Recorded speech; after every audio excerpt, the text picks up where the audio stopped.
All right, with the election coming up this week, I figured I would do our fantasy football State of the Union to let everyone know their current state, what's going on, where their chances are to make the playoffs, and who's currently on pace to do what. So right now, Jake, number 1, 8-0, somehow has just continued to do it. At the beginning of the season, I put his team into Fantasy Guys kind of draft analyzer, and his team had the highest chance of making the playoffs. 99% chance. I thought it was crazy. I didn't think his team was that good, but somehow it's still his. At 8-0, he just needs to win one of his next 5 games to statistically guarantee he will make the playoffs. The teams that are in his division are currently 5 games behind him, and there's 5 games left. So it's possible that one of those teams could win all 5 of their games, and Jake could lose all 5 next of his games. But in all honesty, Jake is probably in the playoffs. Holy cow, I can't believe this is even happening. Jake, you're going to make the playoffs. What a great day for you. I'm just so happy for you right now. Number 2 team is, of course, me. I'm sporting my Vernon Davis Game Authentic jersey today. Even though they're on a bye, this is going to be my new good luck charm. And yeah, as always, I'm right up there at the top again. 3rd year in a row. I'm leading the division. Just like clockwork. You just expect it. Brandon's just going to be at the top of his division, chugging right along for the playoffs. So nothing new there. Pretty much expected. Although I do not have a very good running back 2. That is really going to hurt me, I think, in the playoffs.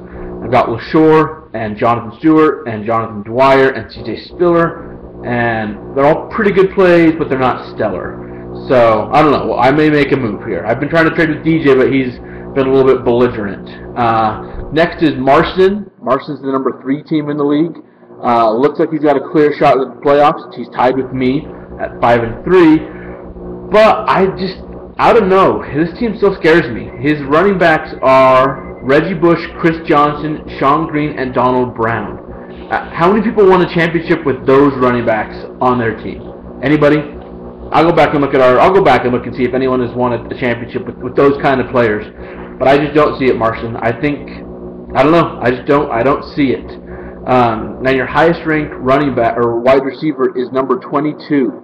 That's just, I don't know. I don't think you're getting much out of there. So going forward, I don't love your team, but you'll probably make the playoffs. Hi, AJ. Next is Joe, and I think his team completely rides on Eli Manning. If Eli Manning has like a 15 to 25 point game, I think his team is one of the best in the league right now.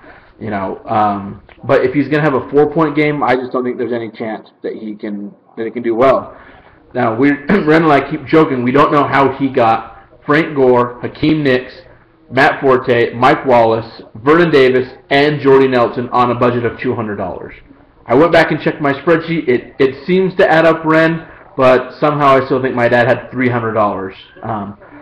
So yeah, I think if Eli can put up 20-plus points a game, this team probably makes the playoffs. But if not, I don't know. I think this team is going to have a rough time. Then there's Pace. Pace, things went from really good to just really okay really fast.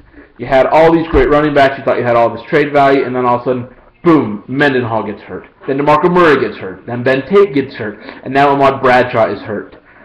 Jennings could be a good pickup. We'll see. But I think Tom Brady was a great trade for. You're still losing a couple points a game because you have the 25th ranked kicker. I know you like Mason Crosby, but you're basically giving up 4 points a game because of him. So you should think about that.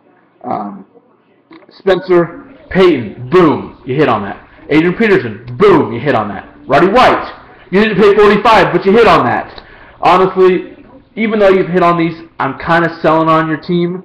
Some of the other players have just really kind of, hit the wall, and I don't know. However, you do have the schedule to make the playoffs. You play Ren and Preston and Brett in 3 of your final 4 weeks.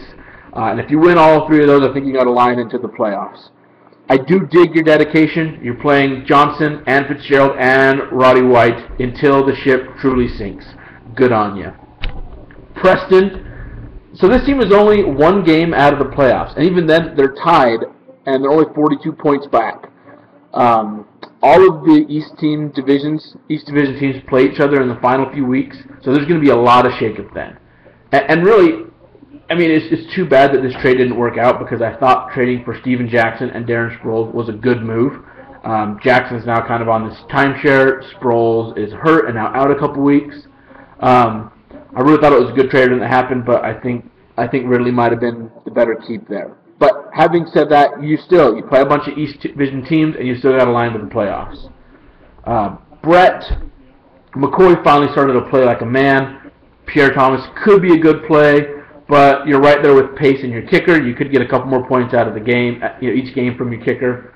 But I don't even know if that matters to you, because you're either winning by like 20 or losing by 30. So I don't think 4 points is really going to make a big deal for you.